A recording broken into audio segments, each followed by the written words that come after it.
Let me just enjoy it a little bit more.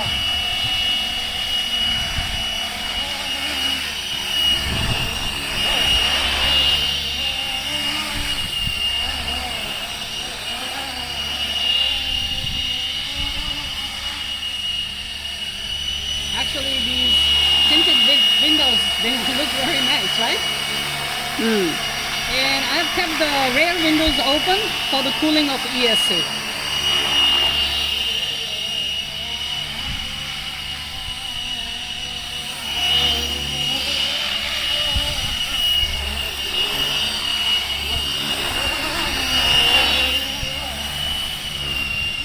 Agile, baby.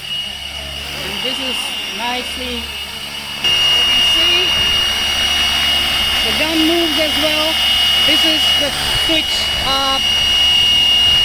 dial right here on the left.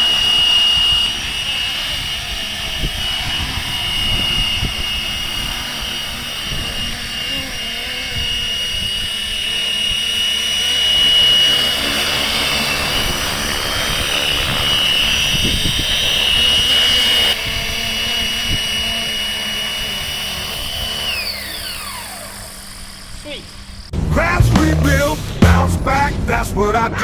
Crash, rebuild, bounce back,